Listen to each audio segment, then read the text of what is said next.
nu ska vi gå över till vår första talare för idag.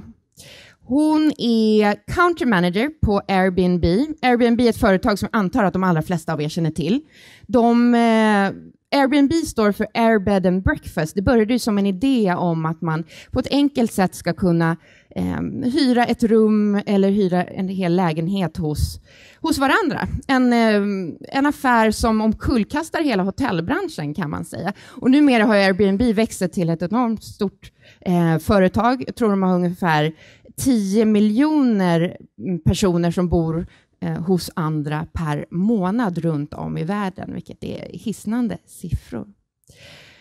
Dagens talare har fokus på Norden. De kommer berätta om Airbnbs resa, både globalt men också berätta lite mer om vad som är specifikt för det här området. För Danmark, där hon är baserad, men också för Sverige. Så vi kommer lära oss förhoppningsvis lite intressanta grejer om vår egen kultur och hur vi funkar och hur man kan ta hänsyn till det när man bygger sina affärer.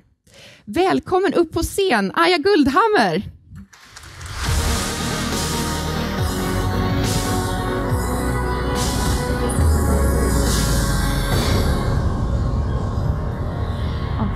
Wow, it's tough to come after an introduction with a lot of sound like that. But good morning. So this up there is actually my first selfie. And I know a lot of people come to a conference, I do that myself, to see something that maybe you haven't seen before. Maybe it hasn't even been public. This guy up there is Sylvester, and he's not even on Facebook yet. But there you go. And I'm there too, but mostly people look at the baby. So,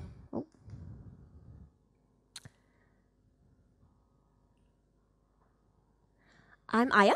I'm from Airbnb, where I've worked for 3.5 years.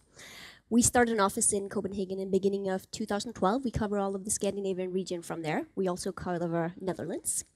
I've done a lot of different things in the time. We started with putting together a lot of IKEA furniture, spent a lot of time on that, painting some walls that we could draw on, spent a lot of time on that.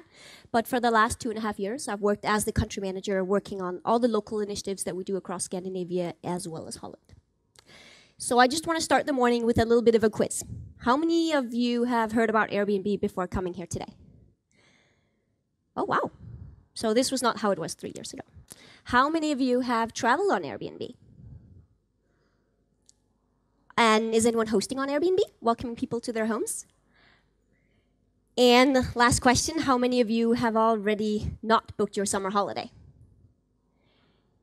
So I'll be here after this if you want to come up, and I'll give you a little bit of tips to get started. Just come up and grab me, or for other questions. So what I want to do today is I want to talk a little bit through how Airbnb works, a little bit about our story. I think it's very important for us. We're not that old. And a little bit about our growth. I also want to show you a real-time map of what's happening on Airbnb right now. Then I want to touch upon the trend or the so-called movement that we're a part of called the sharing economy. And I want to end with something that I call the secret sauce of Airbnb. Some operational things that I think have been a part of growing the business that we have today. So how it works. It's something that those of you who've tried Airbnb or looked at Airbnb, there's a lot of ways of explaining this. How I like to think of it is that Airbnb is a completely new way to think about travel and the way we use what's often our largest asset, our home. If you look at the traveling side, Airbnb gives people the opportunity to visit places all over the world, staying with a local host, getting a local experience, and really getting into a city in a different way. It also gives you the chance to stay at an apartment in Stockholm or a room in Tokyo, but you can also stay at one of our more than 1,400 castles or 600 tree houses or even 270 islands. I still have that to check off my list. I'm hoping that'll happen this year. But on the other note, it's also a way to use your home. A lot of us have extra space. A lot of us have times when we do travel, especially here in Scandinavia, where we have a very generous number of holidays per year. When your space is not used, it's a way to welcome people, talk about your city, welcome them to your home, but also make a little bit of extra money while you do this. And I think this balance in this marketplace is really what's unique to Airbnb. And we see a lot of people doing both, but also a lot of people just, hosting to meet people all over the world. So, in true Airbnb style, I just want to show you a little bit of a video. Just a few fun facts on this before it gets started. It was made in one take. All of it is something you can book on Airbnb. There is no computer-generated imagery on this, and it's probably one of the most creative ways we've ever used 12 liters of glue. There you go. Look out at the world. Isn't it wonderful? And see all the places we call home. Hand-built hideaways, castles in the clouds, and bungalows with a beach out back. On Airbnb.com, you can book and stay in any one you like, all for a price that suits you. It's simple. Just enter where you want to go, the dates you want to be there, and choose from thousands of places. Then decide between a room or having the whole Airbnb home to yourself. Before you travel, you can chat with your host so you're not meeting a stranger. And you can leave reviews for each other after your stay. Make yourself at home wherever you go. Belong anywhere with Airbnb. And just the last, I have to mention the castle that was in there was actually 3D printed. I think that's pretty cool. But you can book it in real life, and we have a lot of them all over the world. So this is Airbnb. You can go in and check the website if you want to try it out for a lot of you who haven't tried it. I want to talk a little bit about our story. Because we are from 2007, 2008, we're not that old, and our story and the way we've been built is actually kind of based on how we started. And the three guys you see there are the people who started Airbnb. So Airbnb began by solving a problem. You may think that most startups do this. You think that's pretty common. But from meeting a lot of startups in the last 3 years, I can say that that's not necessarily the case. People say, oh, we want to start something. Let's just, figure out something that's a really good idea. So what was the problem? There was Brian and Joe. They were living in San Francisco, and they just finished school, and they didn't have a job. They had a pretty cool apartment. I've been there, still on Airbnb. And they got a letter from their landlord saying, okay, we have a significant increase in the rent. And what they were thinking was, okay, we need to figure out a way to get this cash. Being out of school, they didn't have it. However, studying design, what they did know was that there was a large design conference coming to town.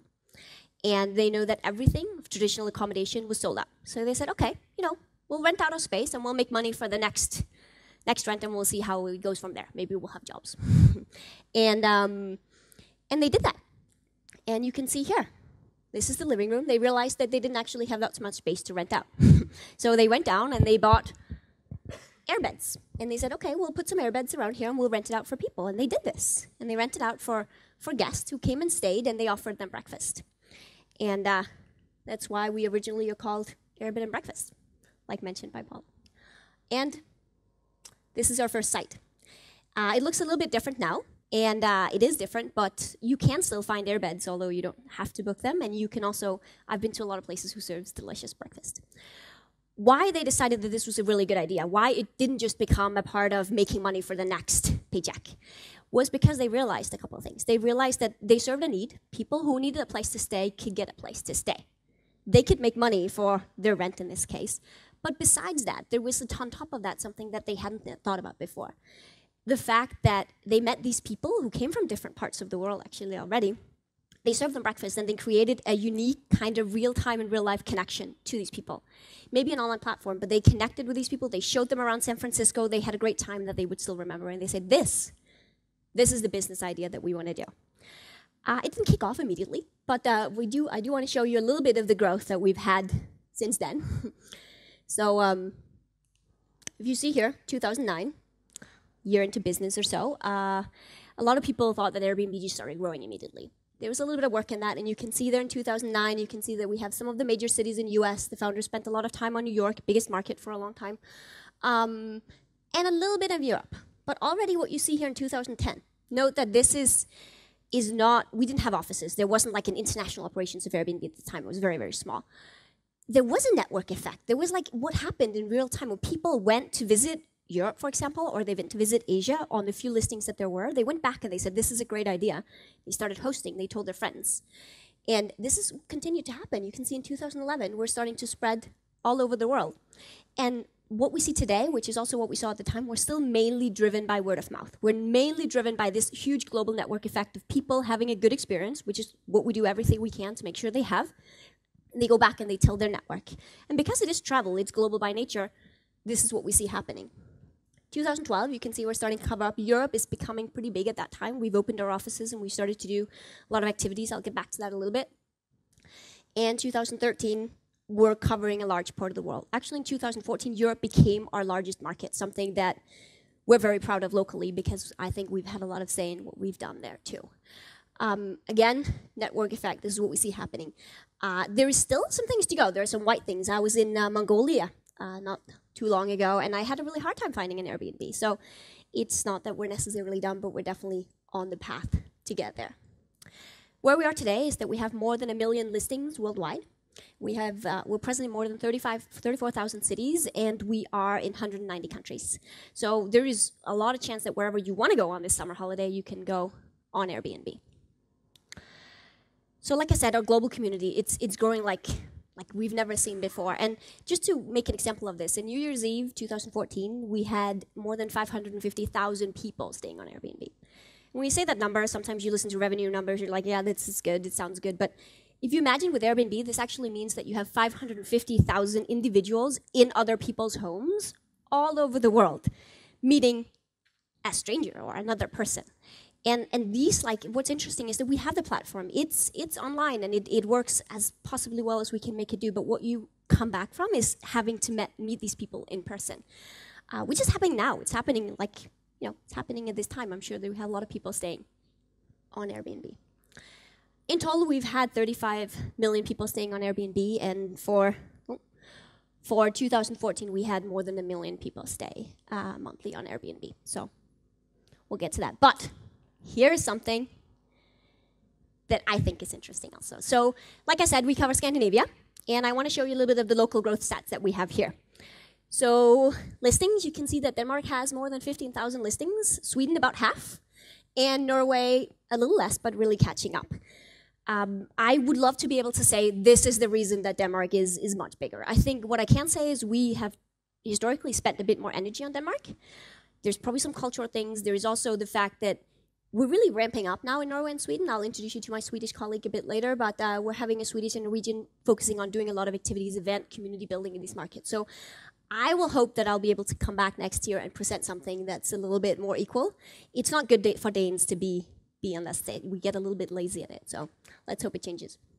And a little thing on the numbers for those of you who like data, you'll see that we have a higher growth in inbound versus what we have in the listing growth. So basically, we're having a lot of demand, and the supply is not growing as swiftly. So what this means, it means that, first of all, I have a lot of job done to make sure that everyone who wants to go to Scandinavia can have a place to stay.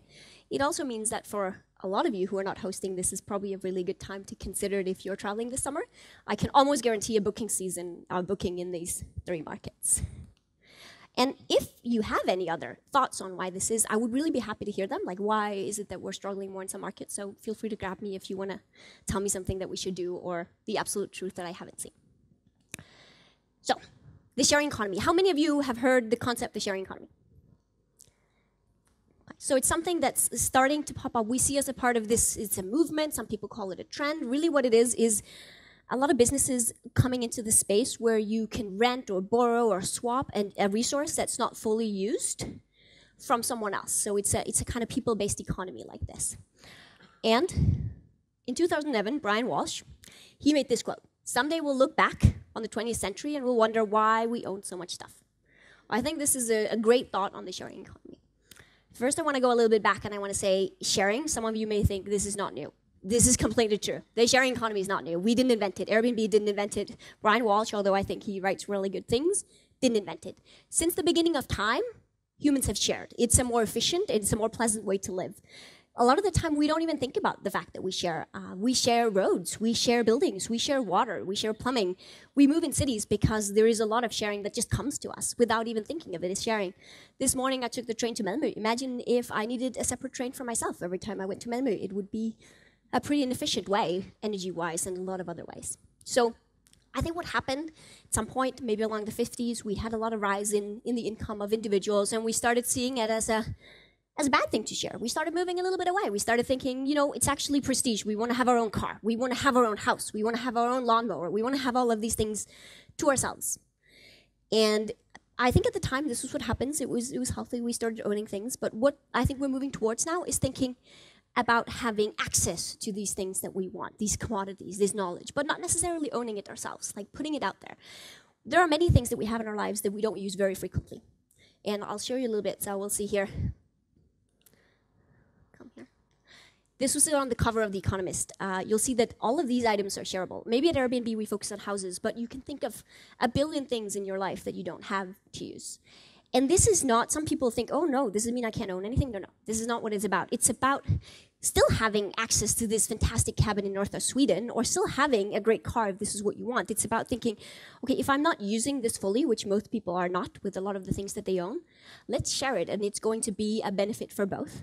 And the bonus on this, except you make some extra money, is also that you get closer to people around you. If you need something, I recently bought a house. Also with the baby, this comes a house. And I realized how much stuff you need for gardening that you just need once a year. I don't want to own it. I want to have access to it when I need it. The ownership becomes less important. And I think this is a tendency that we'll see continue, that we want to have access to it and we want it, but we'll move a little bit away from owning it. I think it's a space to follow up. I think it's a space that we'll see a lot of startups coming into soon. And if I was starting a startup now, I probably would think about the sharing economy. So this is a little bit of a different slide. You may not have seen a lot of horses on presentations recently, but it's like very slow.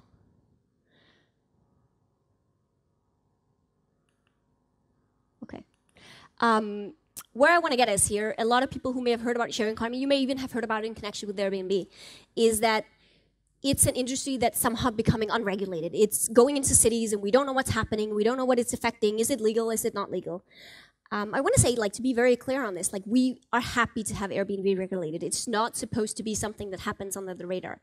What we are talking to cities about around the world and trying to educate people on is we want it to be fair for individuals, because a lot of places we have fantastic rules for businesses. We have great rules for individuals, but we don't have a lot of great rules for these in between, where you maybe rent out a couple of weeks a year and you borrow a car a couple times a year. Where does that lead us? And why we're working with governments and why you sometimes see these stories is that we want to talk and educate about Airbnb. We also want to understand from our end, what impact does it have to a city when Airbnb comes in and kind of changes a little bit of the dynamics. So I want to show an example that I've been involved with Amsterdam, where we actually had some rules that were unclear on whether how did it match in with this personal renting out. So here's Amsterdam. What you see are the blue dots. The blue dots are hotels, and all of the pink dots, we do like our pink color, are Airbnbs. And what's clear from this is hotels are traditionally located in a very central part of town, 1 or 2 zip codes in this case, meaning that you have tourism in those parts of time. That part of the city is very heavy on tourism, whereas the rest of Amsterdam is, just where people live. But with Airbnb, you go to these people. You go to these places. So when you go there and you have your morning coffee, or in my case, my morning cake. I like to always start the day with a cake. That's why I like coming to Sweden with the kanelbolle. You go to the local place. You don't go into the central where you can find, a few chains. And it's interesting, it distributes this tourism and it distributes the income to all of these neighborhoods. Second, for a long time, tourism has been something that you consider you put on top of a city. You build places for them to stay. You build sites for them to see. You build restaurants for them to eat at. And then we have our locals underneath doing our thing. It's not very sustainable, but it's also not necessarily interesting. Imagine if you think of this, but not just in terms of accommodation, which is where Airbnb is, but also coming into a place, being able to eat with a local, being able to have a local guide, being able to actually know the local sites, so you don't just need to go to Copenhagen to see the Little Mermaid, for example. I think this approach to tourism, which is we know that tourism is a quick growing industry, and we will have to figure out a way to welcome these people, because there's a lot of them. And I think one of the ways is let's invite them into the city instead of having them stay on top of the city. Just to say, we may be on the forefront of this, but there's a lot of businesses in the sharing economy doing amazing work within just tools, within people, within skills, and I think it's something to keep an eye out. There's a lot in Sweden too. So, secret sauce of Airbnb. I'm not going to stand here and say I know exactly why we went from renting out airbeds to being one of the fastest growing companies in our part of the world. But I will say that some of the things that we've done that I believe contributes to this success, that I believe are part of the secret sauce of Airbnb. Or, I want to start with this one. This one is a real-time map of what's happening on Airbnb right now. To be fair, it says a different date because I wasn't sure of the internet connection, so I wanted to tape it, but I will show the URL and you can go in and look at it. This is actually the bookings and the travels that are happening in the Airbnb when you look at this site. Why I want to illustrate this is because we are a business that happens 24/7. We have people staying in all time zones, we have people staying at all times, and we have to react to this, not only by having excellent customer support, but also by being able to adjust our business to where we're going, and we don't have 5 years to do it. We have to work in real time, depending on what comes back and what's happening. And we do that, and you'll see that, or at least we try. Sometimes we don't do it as we could, but we're definitely focusing on trying to do it in real time. For example, we have 24-hour-a-day customer support. We didn't used to have that because we were like, oh, is this necessary? Can they call between 8 and 4? No. This happens in real time. It happens globally, and we have to do the same thing. This is where you can find it if you wanna check it out. It's kind of fun if you like gadgets and things. To go a little bit back to the beginning, when we think of why are we doing the things that we do. When Airbnb started, and the founders were part of an incubator, they were like, okay, what do we do? Like, what's important here? And Paul Graham, one of the mentors of them, said to them, it's better to have 100 people loving you than 1 million people liking you. And what this means is that we're really doing a lot of things that don't scale. I think a part of why we're growing our business well is because we don't always think, shit, how can we do this in 190 countries across the globe? We think, okay, what can we do in Scandinavia? How can we build Malmö when there's Eurovision? Like, how can we build this? Not necessarily, how can we do it globally? We try to do it globally, but we are focusing on creating the best experiences that we can without actually necessarily scaling them as we speak.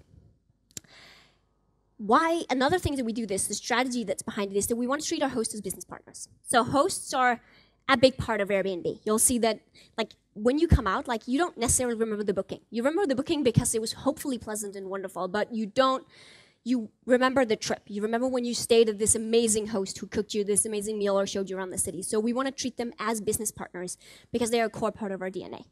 Hosts do it for many reasons. They do it because they need some extra cash, but we also have a host in Copenhagen who does it and make sure every guest spends 30 minutes with their kids to talk about their world, to make sure they're opened up to different parts of the country. And I want to show you an example of how we do this in practice. Last year, some of you who have followed us maybe know that we used to have a different logo. It was blue, it was nice, it was cloudy, but now we have this one. And we rolled it out a little bit differently than other companies may do. We actually rolled it out in 2 ways. I think they're different. One, before the logo was live anywhere, before anyone knew that we were changing it, we had dinners with hosts in employee homes around the world, and we showed them the logo. And we did this to involve them, to say this is how we want to be. Has to be our symbol of belonging now. And what was interesting about this is that everyone was a little bit worried about this. It didn't leak. It didn't go to the press. The community that we invited in actually kept it as a secret. And I think it's because we're part of the same thing. They're not just people using our platform. They're business partners of us. Another thing we did is when it went live, we created this site. So we didn't make it follow with a 25-page book on how to use the logo. We did this. It's a site. It's still live. You can see it. But you can play around with the logo. You can make it your own color. You can make it a turtle go through it if this is your favorite animal. You can print things with it. You can make the logo your own. So we gave the logo to the community. Again, going back to the community, building it is a core part of Airbnb. Another thing we did in 2014 is that we had our first, what we call Airbnb Open. We invited 1,500 hosts. They all came to San Francisco. We gave them insight about the business. We told them about the future. We let them give feedback. And we put them together in real life because that's important. We listened to them, and I think we kind of treated them as if they were, business partners, which is something that we truly believe in. And I don't want to say too much, but I know we're doing it again this year. We're doing it much bigger, and we're doing it in Europe. So stay tuned for that, at least if you're a host. But I want to highlight another thing, because a part of my job is doing this locally. So communities are not built necessarily on global scale. Like I mentioned, this guy there, the handsome Swede, he's actually here in the audience. He works for Airbnb Sweden. He's running our team here. And if you want to talk about Sweden, also feel free to grab him after. What's important here is that we do these events. We've done hundreds of them since we started. And we bring hosts and guests together, and we talk about education about Airbnb. But we also just have a glass of wine, because this is a part of spreading the word of mouth. We want to give people the good experiences. And what we're seeing is now, mainly our growth is word of mouth. I want to end with one thing. So this is a campaign or a new initiative that we've done recently. We call it the Night At program. Basically, we put beds in very, very iconic places. You can see a soccer stadium in Rio going to be used for the Olympics. We can see an airplane from KLM. We can see Holmenkollen down there, for those of you who know this. And in the end, Galerie Lafayette in Paris, the day before the sale, you got 1 hour to do the sale before anyone else came in. And these illustrate what we think Airbnb is about. Like, you can have a place to see these unique experiences that you couldn't without Airbnb. We open kind of these places for people. It's pretty unique, and I want to say, keep an eye out. We're doing something pretty extraordinary in Sweden very soon. So to sum up, what's Airbnb all about? It's about unique experiences and local connections in real time all over the world, which is happening right now. So I hope you'll go out and make some new strangers to friends this summer. Thank you.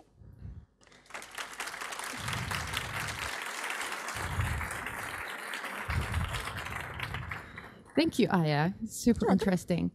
Do we have any questions in the audience? I can hear a lot of you discussing the topic, hopefully. Any questions?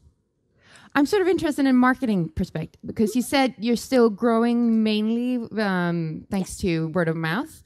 But what kind of marketing budget do you have aside of that? I know you probably can't mention exact numbers, but no. So I think what's interesting about Airbnb, I mean, we are growing. Like, historically, we've done a lot of word of mouth. I think, for example, community. Like, it's very hard to separate at Airbnb. What is a pure marketing campaign? What's a campaign to build a community? What works in PR? Like, we don't necessarily can separate these things and saying we're going to buy this. A lot of the things that we do, which is the marketing initiatives, like you saw with the night at, it actually had huge global reach in PR.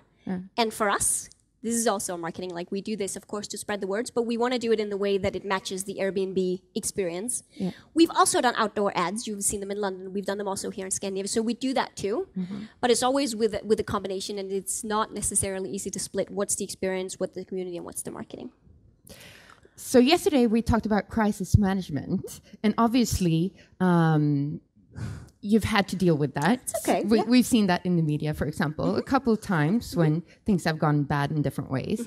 Can you tell us a little bit about sort of how you, because an important part in crisis management is not just what you do when it actually happens, but how you prepare for it. Can you elaborate on that a little bit? Definitely. I mean, first, I want to say that we've learned, like I say, we're a young company, and I think what we're doing is continually improving this. So we have a lot of bookings now, a lot of people staying, and it's very, very rare that we do have an incident where something goes wrong. And I think what's important for us and how we prepare is we have the 24-hour support. We have a very big trust and safety team, and what's important when it does happen is that we do our best to help. And we do that, and you'll see that in the stories too, that we were up and we're like, okay, we're going to here to help. We have a host guarantee, and we try to help on a more kind of before perspective. We have a lot of functions on our site that are making sure that these happens very rarely. So you can see other people's profiles, like you could see mine. You can see if people are reviewed before you welcome people to your home. You can have a chat with them back and forth on why they're there. So I think there is both the system, and then there is also, of course, that we have to be our best when something does happen. Yeah. All right. Katarina, do you have anything from social media or? Yes, I have a question on Twitter. What kind of reaction have you gotten from the traditional hotel industry? Are they, resistant? Are they positive or negative? I think there is not one answer to that. I think what's important for us is that we're providing a different alternative experience. I don't think it's either or. I think people go on Airbnb when they're trying out this, and they can still stay at a hotel. So it's not like we're going to go out and say, now you have to choose one or the other. I think there is a lot of instances where we have good collaborations with hotels, like what happens, for example, when there is a big event coming to a city, or a city wants to welcome a big event, like Malmö with Eurovision, or like San Francisco with a big sports event. The city actually doesn't have enough space to cover all of this, and then our community can step in and be kind of like a flexible accommodation.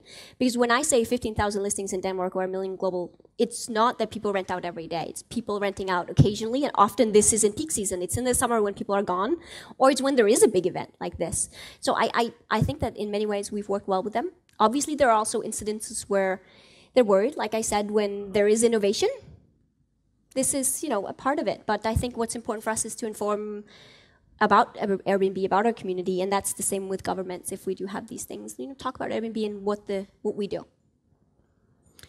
And one last thing, obviously we have a lot of people in the audience who don't work in the same kind of companies as in a startup basically, but in more traditional organizations. What would you say sort of the top 2 things based on what you do at Airbnb that they should bring to their organizations? I mean, I think it's hard. It depends on the industry. I think for us, a couple of things that have worked really well is go to our users, go to our audience, and spend time with them. It's easy to make a platform, sit back and say, you know, this is going to be a success, but for us that didn't work. So we went to New York in the beginning. When we started the office here, we called every single host in Copenhagen and Stockholm, and we said, how are you doing? Can we help you? And I think the learning from that is be very close to the people you're trying to serve. And that'll help you get that feedback loop, and then change it as fast as you can. Because you can't necessarily, and I think that also goes for bigger companies, you can't say, you know what, we're going to take all of this together, we're going to talk about it next year when we do the planning, and then we're going to implement somewhere in 2018. I think what people are expecting, what customers are expecting now, is that they are listened to, and that it's probably changing fairly quickly. All right. Okay. Thank you, Aya. Welcome. Thank you.